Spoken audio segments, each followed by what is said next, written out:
Welcome, I'm James Duffy. I'm the producer of the Vigilante DVD package you're now watching. I'm thrilled to be joined today by Captain David Carey, a U.S. Naval Academy graduate of 1964. Captain Carey flew A4s in the Navy from the 60s well into the 80s, culminating in some time as the commander of an adversary unit.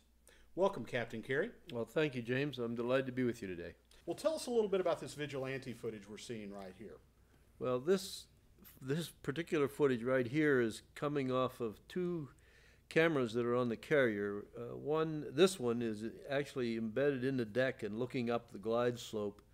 That hole in the crosshairs is the optimal glide slope area, and also the vertical crosshair gives you the line up. You can see he's a little lined up left now, and he's correcting back to the right. Now he's on center line, and now he's right in the window, and he just almost lands right on top of you. Is the landing signal officer actually seeing this video footage? No, the LSO is not looking at it at all. The landing signal officer, LSOs, stand on a platform you'll see them right, we just went past the platform. It was that little black bulb on the side of the ship.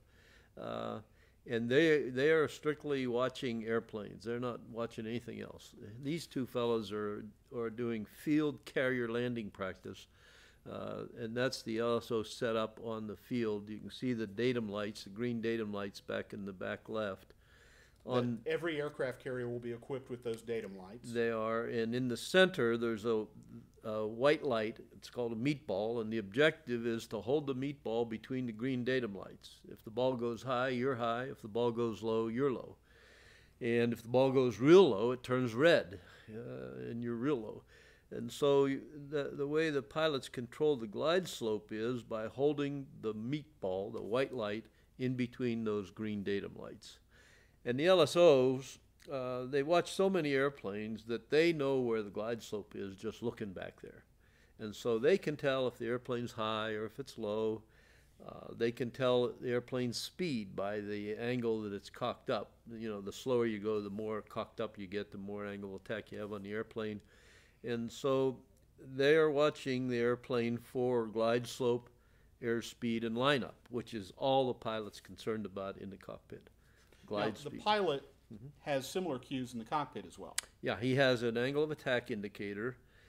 Generally, it sits on the top of the instrument hood on the left, and so he's looking out of the left front of his windscreen, and he can look right through the angle of attack indicator, which tells him his airspeed.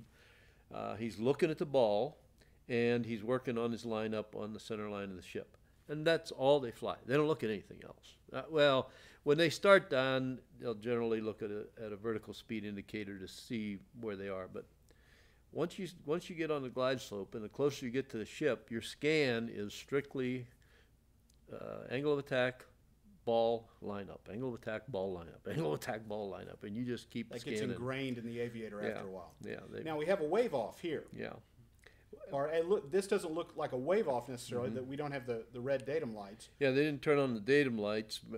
Probably the pilot decided to go around. You have discretion in this thing. If it doesn't feel good to you or right to you, you can take it around too. If the LSO waves you off, then the red lights that are along the sides of the mirror there, they start flashing. I think that happens here shortly. Right, we're going to see that in just a moment here. And they generally will wave an airplane off. There goes one. Because it's critical, they're the wave-off lights alongside the lens. It's critical that the pilots respond properly to a wave-off. And so every time you go out for practice, generally the